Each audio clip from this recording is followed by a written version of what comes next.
Hey, I'm Hamish and this is Writing on Games.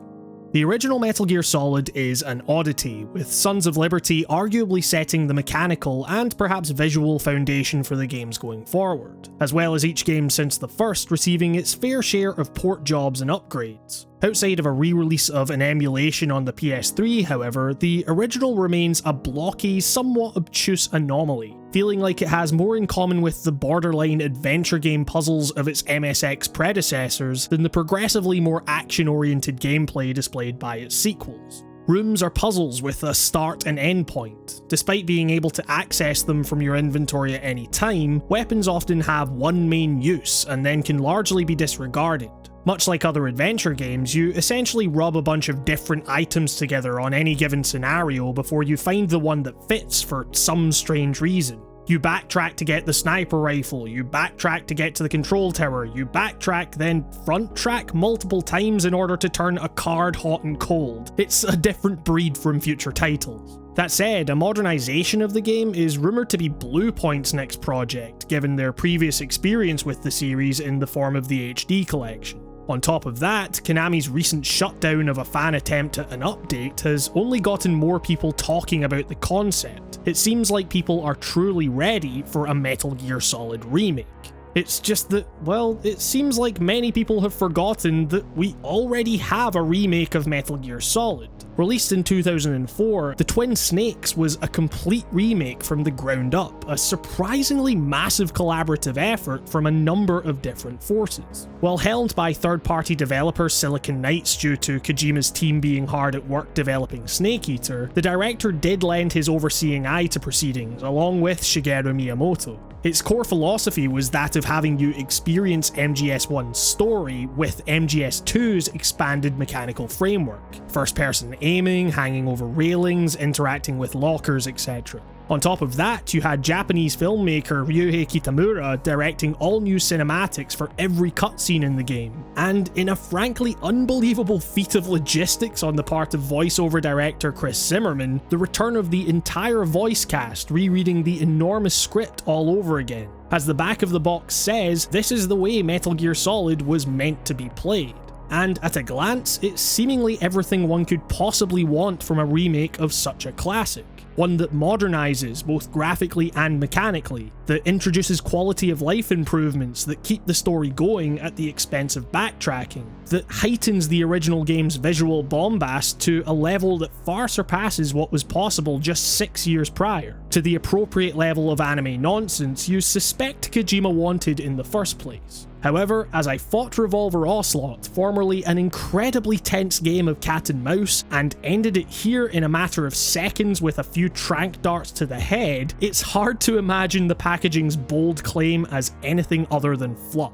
See, I'd go as far as to say that MGS2's systems applied to MGS1 fundamentally break the Twin Snakes. As my good friend Lamhoot pointed out in a recent video of his, the challenge of the original largely came from the fact that you could rarely affect anything out with the space of the screen. You had two choices, the top-down camera that limited your view, or the static first-person perspective that allowed you no further action. Your only real control of said camera came from physically manipulating yourself by running up to a wall. It meant that even though the number of active threats in any given room was worryingly low, and their blue vision cones made them seem uncannily daft, it's not like you were ever at any particular advantage. Honestly, your sight wasn't much better. In short, you were made to be vulnerable. With the addition of first-person aiming, however, all of that changes. Enemies can be seen and picked off from a distance, silently and non-lethally with the addition of MGS2's tranquilizer rounds. Surveillance cameras bear almost literally zero threat anymore, as they can be as easily taken out. It completely changes the dynamic of boss fights. The idea that you can non-lethally take down the tank, for example, is novel, and the battle now takes advantage of the verticality afforded by being able to aim up. It's an actual fight rather than a puzzle whose simple answer is grenades. That said, it's an encounter outweighed by the numerous times where fights that previously required a similar level of strategy have that robbed from them thanks to increased damage afforded by headshots, for instance. Take this fight with Vulcan Raven, where the cutscenes surrounding the fight absolutely dwarfed the encounter itself, where I spent a few seconds tanking the hits and steadfastly piling tranquilizers into his dumb face. And given the developer's experience with more meta approaches to design in games like Eternal Darkness, I honestly read it as a joke when it happened in the aforementioned Ocelot fight, a kind of wink and nudge as to how specifically designed these encounters were in the first place, that even a slight systemic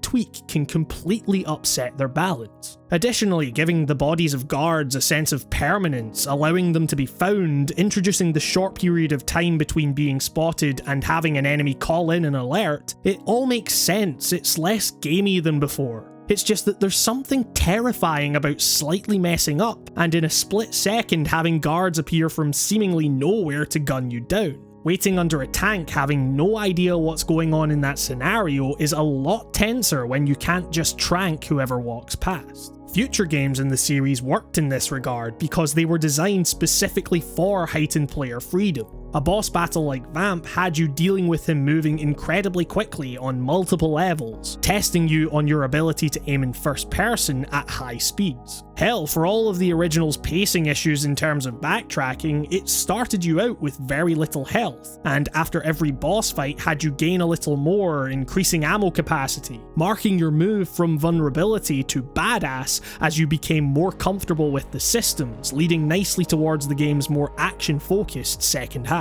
Twin Snakes lacks that subtlety, giving you all that power in an enclosed horizontal environment or against limited enemies that the systems weren't designed for, turning the player into an untouchable badass from the start, in which the world is a playground and enemies are toys, completely anathema to the tense stealth experience of the original. But perhaps that was the point of this remake. Rather than this being the way Metal Gear Solid was meant to be played, it might be more accurate to say that this is the way Kojima intended the game to look.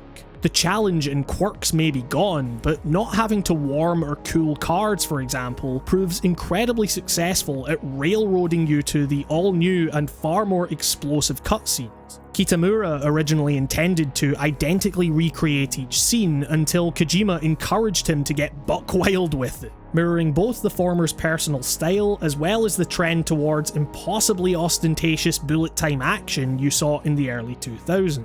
In that sense, Snake doesn't just encounter the ninja, he backflips to avoid a big rock kicked towards him. He doesn't just shoot a rocket at the hind D, he rides a missile aimed at him before jumping off it in slow-mo, taking a shot at eye level as the previous rocket dramatically detonates behind him. Even a regular conversation about genetics can't go 2 seconds without characters needlessly backflipping around, always backflipping. It perhaps all fits with the decidedly anime nature of the game's story. Here we have a game enamored with the Matrix, whose visual direction has aged about as gracefully as, well, any other media aping the Matrix, making for something that I might have found cool in my early teens, but now is amazing just for its sheer camp.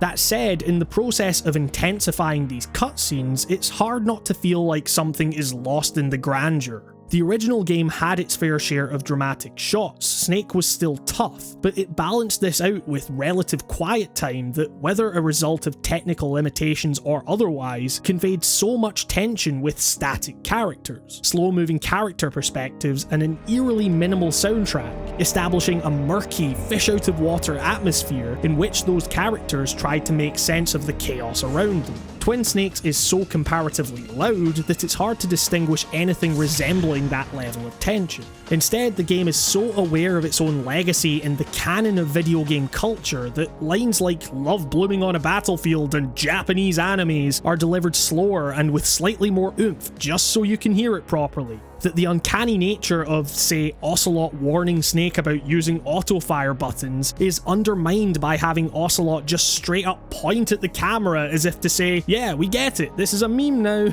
It might seem like I'm being harsh here, and perhaps I am, because honestly, I still had a great time with the Twin Snakes, and I think most fans of the series would too, but perhaps not for the reasons intended by its developers. Instead, it ended up bringing to mind so many questions about the nature of any rumoured remake in the future. The Twin Snakes is fascinating as a museum piece, a heavily guided roller coaster through the early 2000s obsession with gloriously dated Matrix-inspired action and an intriguing view of how a piece of media can become altered by its own cultural legacy. It's just that as a remake, all it proves is that the original's environments and their mechanics, however archaic, were married so closely that to modernise one facet of the game's design without completely overhauling the other to match is to do both old fans and those curious about the game a disservice by robbing the original of its incredibly unique identity within the series. So I hope you enjoyed my piece on the Twin Snakes. As always, this show is made possible by your incredibly generous support over on Patreon. If you feel like supporting this kind of content, maybe consider checking it out. Special thanks go to Mark B. Writing, Nico Bleackley, Rob, Michael Wolf, Artyom Vitsyuk, Spike Jones, The Nameless Guy, Chris Wright, Dr. Motorcycle, Ham Migas, Travis Bennett, Zach Casserly, Samuel Pickens, Tom Nash, Shardfire, Philip Lange, Anna Pimentel, Jesse Ryan, Brandon Robinson, Justin's Holderness, Peter, Christian Kuhneman, Camel Traffic, Nicholas Ross, and Charlie Yang. And with that, I'm Hamish, and this has been Writing on Games. Thank you very much for watching, and I'll see you next time.